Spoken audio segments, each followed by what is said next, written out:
and welcome to FSSAI presents Flavors of Shri अन्ना। अरे लगता है आज हमारे राजा जी का मूड खराब है। क्या हो गया मिलेट राजा? अरे भाई, हम तो डिश बनाकर मिलेट्स को प्रमोट कर रहे हैं, सरकार भी तो कुछ कर रही होगी। बिल्कुल कर रही है।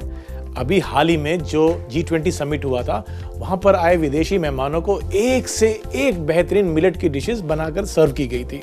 और इसके अलावा पार्लियामेंट की कैंटीन में मिलेट्स का मेन्यू बना दिया गया है। और कहते हैं कि बनारस में जो काशी विश्वनाथ मंदिर है, वहां पर भी अब यह तय किया गया है कि प्रसाद जो है वो मिलेट से बनाया जाएगा।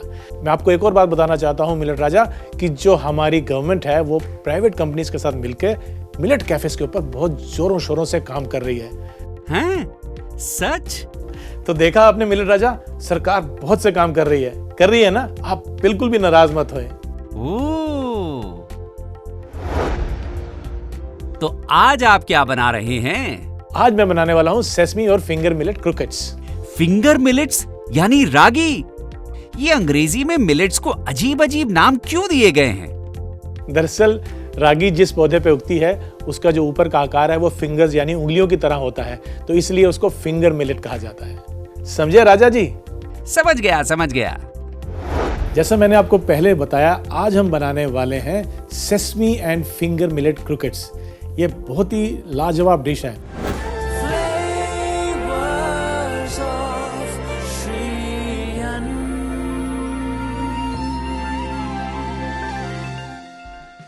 दरअसल क्रोकेट्स क्या होता है, ये एक तरह का सिलेंड्रिकल, चाहे वो वेज हो या नॉन वेज हो, एक सिलेंड्रिकल पीस होता है जिसको डीप फ्राई करके बनाया जाता है। तो हम यहाँ पर इस्तेमाल करेंगे आज फिंगर मिलेट्स यानी कि रागी, और साथ में कुछ सब्जियाँ, और बनाएंगे ये एक फ्रेंच डेलिकेसी लेकिन हमारे रागी मिलेट्स के साथ। तो सबसे पहले हम क्या करते हैं, एक पैन में थोड़ा सा घी गर्म करके कुछ सब्जियों को सौटे कर लेते हैं। तो पैन गर्म होते ही सबसे पहले हम उसमें डालेंगे बारीक कटा हुआ प्याज। अगर आप प्याज नहीं खाते हैं तो इस रेसिपी में आप प्याज को छोड़ सकते हैं। इसे थोड़ा सा हम सौटे करेंगे। यहाँ पर सब्जियां हमने सिर्फ सौटे करनी है, ना कि पकानी है, ताकि उनका क्रंच भी रहे लेकिन हल्की सी वो नरम पड़ जाए।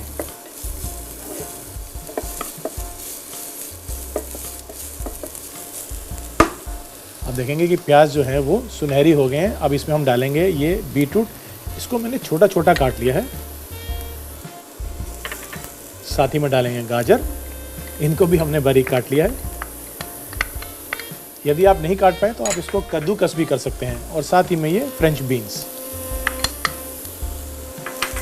इन तमाम सब्जियों को, और इसमें आप अपनी मनपसंद सब्जियां भी डाल सकते हैं, लेकिन इन तमाम सब्जियों को हमने बस थोड़ा सा सौटे करना है। क्रंच भी रहना चाहिए लेकिन हल्की नरम पड़ जाएंगे। अब देखिए, आप कुदरत के जो सब्जियों में रंग जितने भी हो सकते हैं पॉसिबल, वो यहाँ पर हमने डाल दी। तो कितनी रंग बिरंगी ये डिश बनने वाली है इनकी वजह से, और साथ ही में रागी मिलेट से इसकी न्यूट्रिशनल वैल्यू बहुत बढ़िया हो जाती है।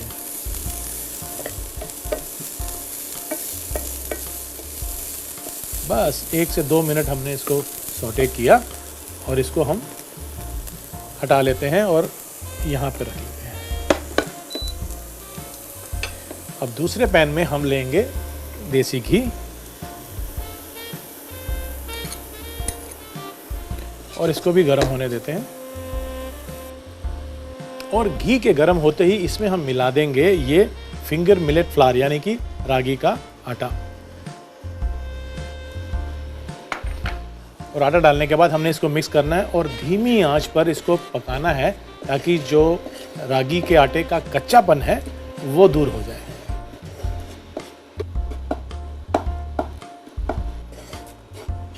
इसको 3 से 4 मिनट लगेंगे और ये भुनता भी जाएगा और धीरे धीरे इसका रंग भी थोड़ा डार्क होता जाएगा। इसका टेक्सचर भुनने के बाद थोड़ा बालू जैसा होता है, थोड़ा कोर्स, थोड़ा रफ रहता है। हमने इसको भून लिया है और एक महक सी जब आने लग जाती है, इसका कच्चापन जब दूर होता है, तो इसकी एक कैरेक्टरिस्टिक स्मेल जो होती है वो आना शुरू हो जाती है। लीजिए, रागी का जो आटा है वो अच्छे से भुन चुका है। अब इसमें जो सब्जियां हमने सौटे की थी वो इसमें मैं मिला लेता हूँ। ये सब्जियां जो कि अब थोड़ी सी नरम भी पड़ चुकी हैं, ये इनमें मिला लेते हैं।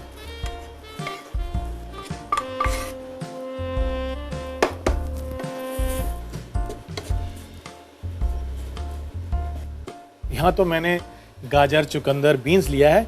आप इसमें अपनी मनपसंद सब्जियां भी डाल सकते हैं और ये कलरफुल होता है, तो जब क्रोकेट्स बन के फ्राई होता है और इसको हम तोड़ते हैं बीच में से, तो ये बहुत ही रंगीन और बहुत ही कलरफुल लगता है। अब यहाँ पर मैंने आलू को उबाल के मैश किया हुआ है, वो भी इसमें मिला लेते हैं हम।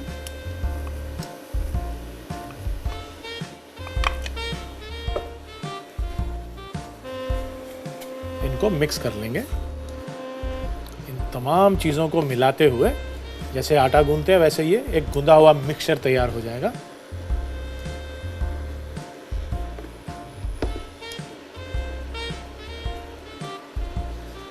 तो चलिए, इसको मिलाने के बाद अब बारी आती है इसकी सीजनिंग करने की। तो उसके लिए मैं इसमें डालूंगा कुछ मसाले। सबसे पहले आइए इसमें डालते हैं नमक और ताज़ा कूटी हुई काली मिर्च। और यदि क्रोकेट्स के मिक्सचर में नटमेग यानी कि जायफल डाल दिया जाए तो इसकी खुशबू और बेहतर हो जाती है, पर चुटकी भर ही डालना है, ज़्यादा नहीं। तो इसमें हम डाल देंगे ये नटमेग और इसको फिर से एक बारी हम मिक्स कर लेंगे।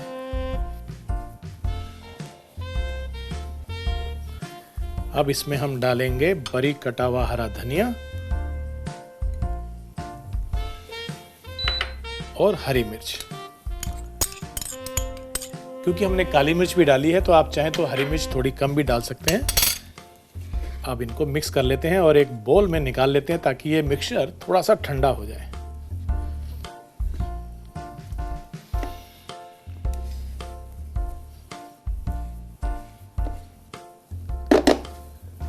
यहाँ पे हम एक बोल लेते हैं और ये मिक्सचर हम इसमें निकाल लेते हैं।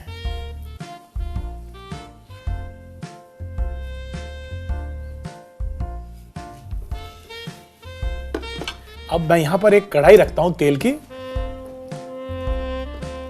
और इसमें मैं तेल गरम कर लेता हूँ।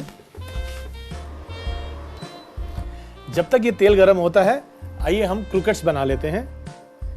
मिक्सचर को अच्छे से पहले हमने मिक्स करना है और मिक्स होने के बाद इसके हमने छोटे छोटे गोले बना लेने हैं। तो इस तरह से हम एक पोर्शन लेंगे गोले का और उसको हाथों में सिलिंड्रिकल शेप देंगे हम,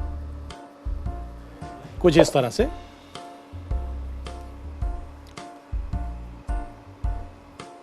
तो इस तरह से इसको हम शेप देंगे एक सिलिंड्रिकल और इसको एक प्लेट में ऐसे निकाल देंगे।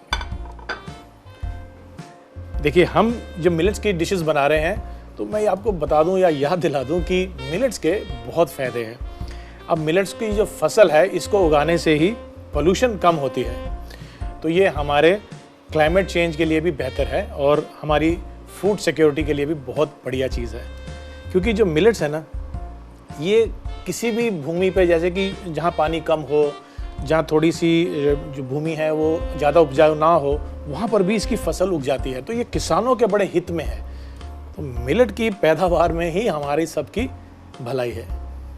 तो ये लीजिए, हमने मिलेट्स के क्रोकेट बना लिए हैं और ये है लास्ट क्रोकेट का पीस। इसको भी हम बना लेते हैं इस तरह से।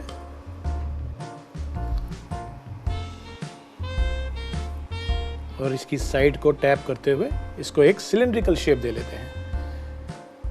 तो ये मिलेट्स तो तैयार हो गए हैं। अब बारी आती है इनको सेसमी सीड से कोट करने की। अब सेसमी क्या होता है? सफ़ेद तिल। मैंने इनको सूखा ही भून लिया। इसको हम कहते हैं ब्रॉयलिंग। ब्रॉयलिंग यानी किसी भी ऑयल या किसी मीडियम के साथ नहीं पकाया, सूखा भुना है। तो ये मैंने ड्राई रोस्ट किया है सेसमी को। इससे इसके जो एसेंशियल ऑयल होते हैं वो भी खिल के सामने आते हैं, इसकी खुशबू बेहतर हो जाती है और क्योंकि ये टोस्टेड होते हैं तो इसमें कच्चापन भी नहीं होता है। तो ये मैंने सेसमी सीड यानी कि सफ़ेद तिल को ड्राई रोस्ट करके रख लिया है। और अब एक छोटा सा हमें निज़ाम बनाना है, बैटर। उस बैटर से हम इन क्रोकेट्स को कोट करेंगे और सेसमी सीड से, ब्रेड क्रम्ब से नहीं, सेसमी सीड से कोट करेंगे। उसके बाद हम इसको फ्राई करेंगे। जब बाइट खाते हैं ना क्रोकेट्स का, तमाम सब्जियां हैं, रागी मिलेट है, सेसमी है, पूछिए मत, लाजवाब, एकदम बढ़िया। तो आइए शुरू करते हैं, एक बैटर बना के इसको कोट करते हैं। बैटर हम बिल्कुल सिंपल रख रहे हैं। एक बोल में मैदा लेंगे और इसमें हम थोड़ा सा नमक मिला लेते हैं और बहुत ही सिंपल सा बैटर बना रहे हैं जिसमें बस मैदा और पानी ही है। नमक इसलिए ताकि जब कोटिंग हो तो उसमें फीकापन ना आए। तो ये हम इसमें पानी डाल लेते हैं और बिल्कुल गाढ़ा सा एक बैटर बना लेंगे।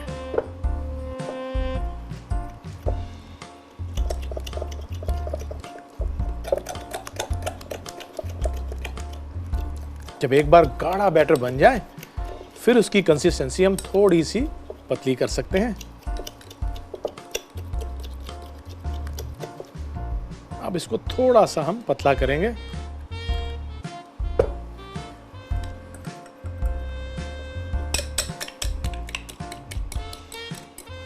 अब क्या करना है, हमने पहले लेना है बैटर, फिर लेने हैं ये क्रूकेट्स और फिर उसके बाद लेने हैं ये तिल जिसको हमने ड्राई रोस्ट करके रखा था।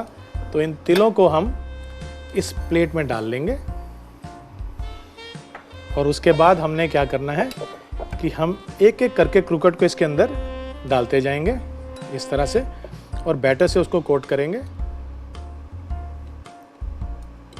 और कोट करने के बाद इस तरह से तिल में रोल कर लेंगे। फिर से दूसरे क्रूकेट को भी इसमें डाल के बैटर से कोट करेंगे और तिल में रोल कर देंगे। ये भी हमने बैटर में डिप किया, निकाला और तिल में कोट कर दिया। अब क्या करते हैं, इनको भी एक बारी पूरा तिल से कवर करके रोल कर लेंगे हम। अब इस तरह से अच्छे से इसके ऊपर हमने तिल को लगाना है और तिल में ये पूरी तरह से कोट कर लेना है।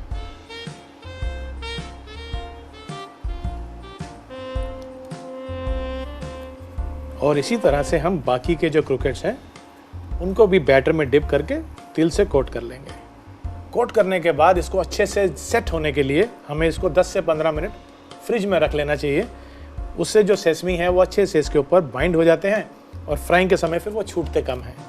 तो इसको हम एक प्लेट में निकाल लेते हैं और फ्रिज में रखते हैं। तो लीजिए, क्रूकेट्स को मैं फ्रिज में से निकाल के ले आया हूँ। तेल तो हमारा गर्म है, तो आइए इसमें ये क्रूकेट्स डाल देते हैं और इसे सुनहरी होने तक फ्राई कर लेते हैं। इसमें हीट ज़्यादा नहीं होनी चाहिए क्योंकि सेसमी सीड नहीं तो जल्दी से कलर ले लेते हैं। धीमी आंच पे ही इसको हमने फ्राई करना है। और ये हमने इसमें सभी क्रूकेट्स को डाल दिया। इन्हें थोड़ा सा हिलाएंगे ताकि नीचे से ये कलर ना ले ले। क्रूकेट्स एक ऐसे बढ़िया स्नैक्स हैं कि ये वेजिटेरियन या नॉन वेजिटेरियन जैसा भी आप पसंद करते हो उस तरीके से इसको बना सकते हैं।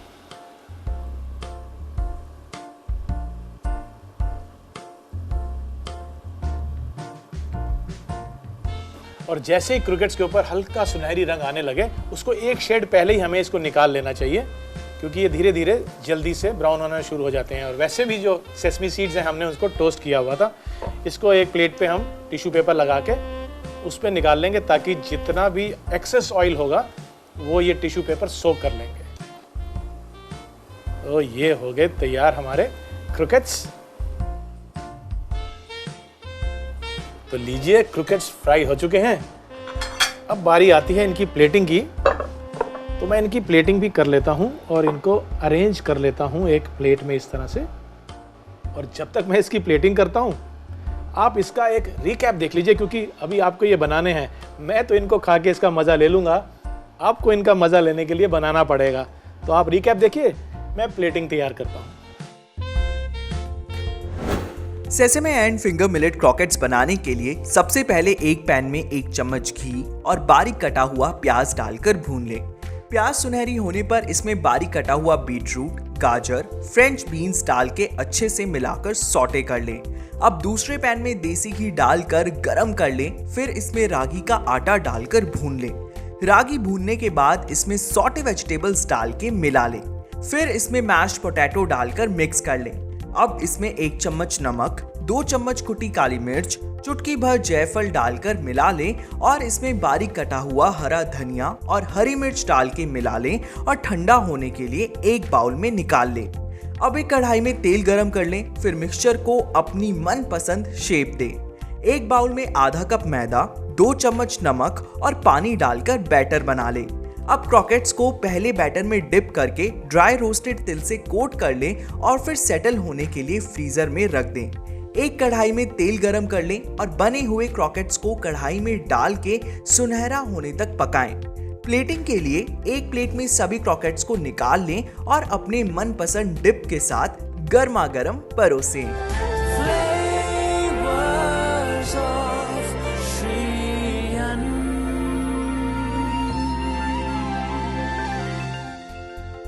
वो कहते हैं ना कि बिना ज्ञान सब सून। तो आइए इस सूनेपन को खत्म करते हैं और करते हैं ज्ञान की बात।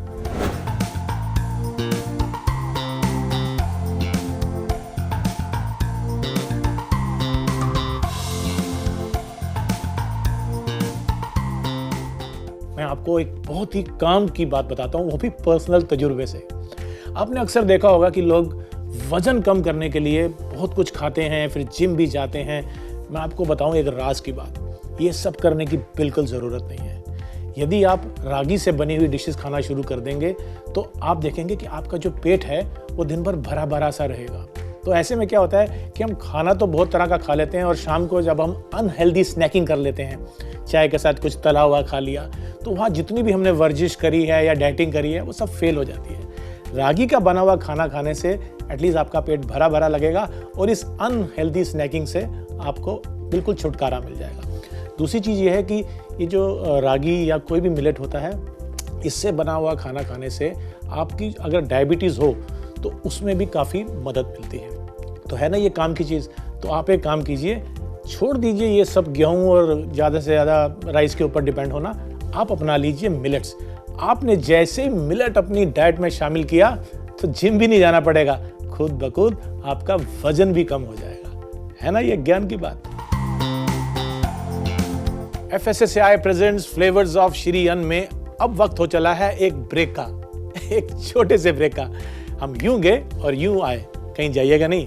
मिलते हैं ब्रेक के बाद।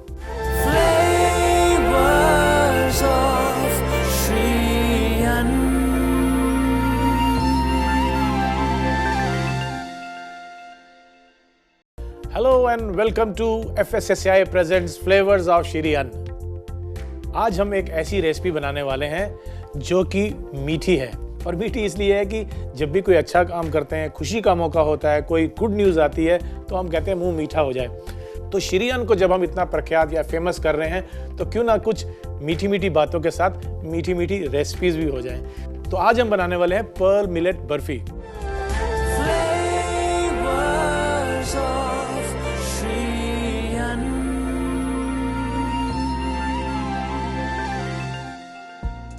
पर्ल, ये पर्ल मतलब मोती, मोतियों जैसे दिखने वाला बाजरा, उसके आटे से हम बनाएंगे बर्फी। तो क्या आप जानते हैं कि जो बर्फी शब्द है ये उर्दू और पर्शियन में जो बर्फ होती है उससे बना है। बर्फ यानी कि सफ़ेद स्नो की तरह एकदम फज होती है ये बर्फी, लेकिन हम इसको बना रहे हैं बाजरे के आटे से, इसलिए इसको हम कहते हैं बाजरे की बर्फी या फिर पर्ल मिलेट बर्फी। तो इसके लिए मैंने पर्ल मिलेट यानी बाजरे का आटा लिया हुआ है, लेकिन सबसे पहले हम एक कढ़ाई या एक पैन में घी ले लेते हैं।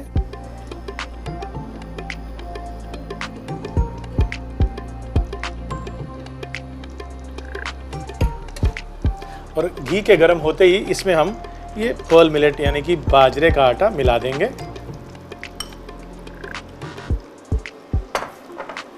और इसको मिक्स कर लेते हैं।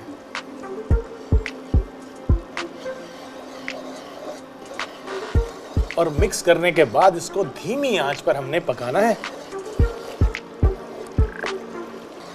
हम इसको बाजरे के आटे से बना रहे हैं, आप चाहें तो इसको ज्वार के आटे से भी बना सकते हैं या फिर जो मिलेट आपको पसंद हो उसका इस्तेमाल करते हुए इसको बना सकते हैं। बर्फ़ी आमतौर पे मिल्क बेस्ड एक फज होती है, तो इसमें मिल्क प्रोडक्ट ज़रूर रहता है, तो हमने यहाँ पर खोए का इस्तेमाल करना है। इसको 4 से 5 मिनट लगते हैं, लेकिन धीमी आंच पे भूनने से इसका जो अरोमा है, जो खुशबू है, फ्रेग्रेंस जो है, वो किचन को महका देती है।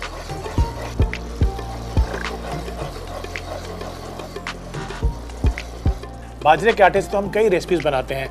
आज भी हमारे गाँव में और छोटे शहरों में बाजरे का काफ़ी इस्तेमाल होता है और ये माना जाता है कि बाजरा जो है वो हमारे इंटरनल जो ऑर्गन्स हैं, लंग्स और किडनी, इसके लिए बहुत ही अच्छा होता है और हमारे डाइजेस्टिव सिस्टम को भी ये मजबूत रखता है।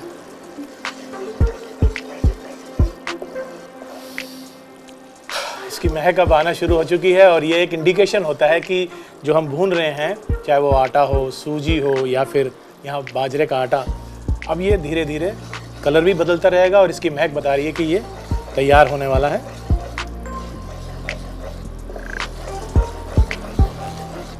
बाजरे के फ़ायदे तो हम आपको कई बार बता चुके हैं, लेकिन ऐसा भी माना जाता है कि बाजरे में कुछ ऐसे कंपाउंड्स होते हैं जो हमारे ब्रेन के फंक्शंस के लिए बहुत अच्छे होते हैं। यहाँ पे बाजरा भुन चुका है, अब इसमें हम गुड़ मिलाएंगे। इस गुड़ को मैंने थोड़ा थोड़ा क्रश कर लिया है मिलाने से पहले।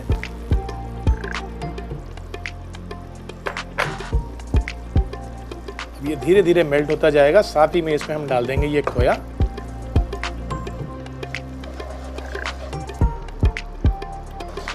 और गुड़ के थोड़ा सा मेल्ट होते ही इसमें हम खोया मिला देंगे।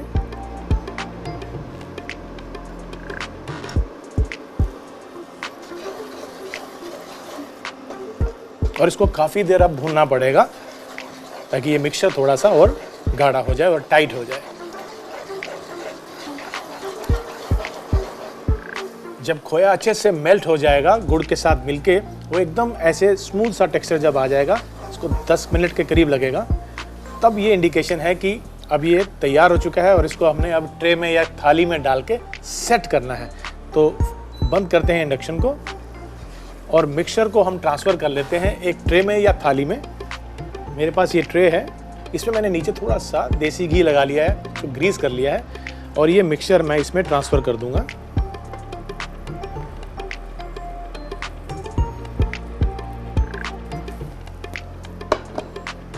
और इसको दबाते हुए एजिस तक ले जाएंगे।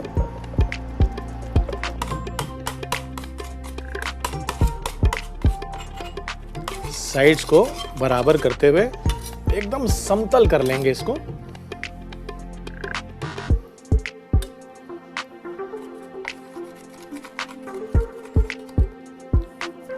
अब इसके बाद इसके ऊपर हमारे पास यहाँ बादाम और पिस्ता, ये हमने बारीक बारीक काट के रखा है, इसको हमने बुरक लेना है।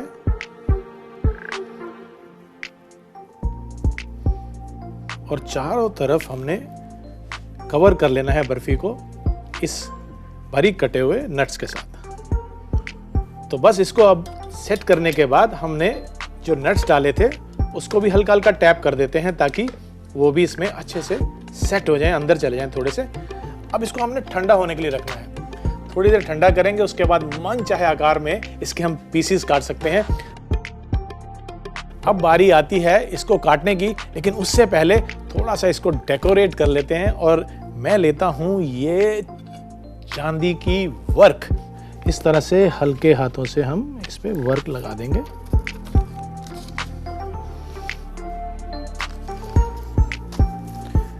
वर्क लगाने के बाद इसको हम पीसेस में काट लेते हैं इस चाकू की मदद से। यहां से हम सीधी लाइन पहले लेंगे, ये लीजिए हमने एक और लाइन, और इसी तरह से हम अब इसको घुमा के हम चकोर या डायमंड शेप जैसे भी हम काटना चाहें काट सकते हैं।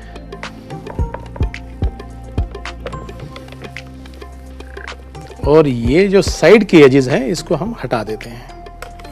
और एक सर्विंग प्लेट में जो मेरे पास यहाँ पर पड़ी है, इस सर्विंग प्लेट में हम इन पीसेस को अब निकाल लेते हैं।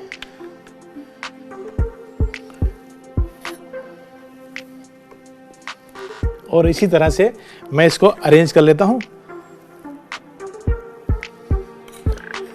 थोड़ा डायगोनल लगाते हुए,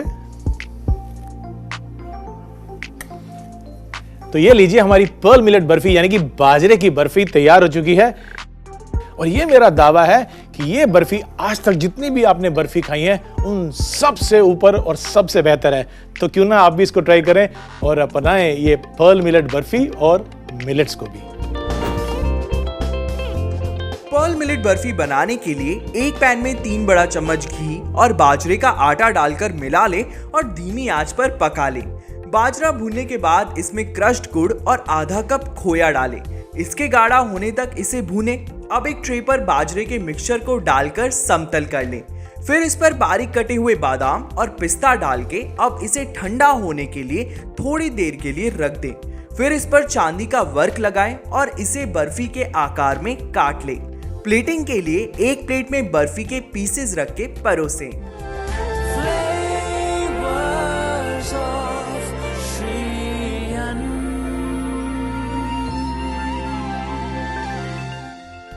तो मिलते हैं अगले एपिसोड में एक और लाजवाब रेसिपी के साथ। तब तक के लिए श्री अन्न को अपनाइए और बीमारियों को भगाइए।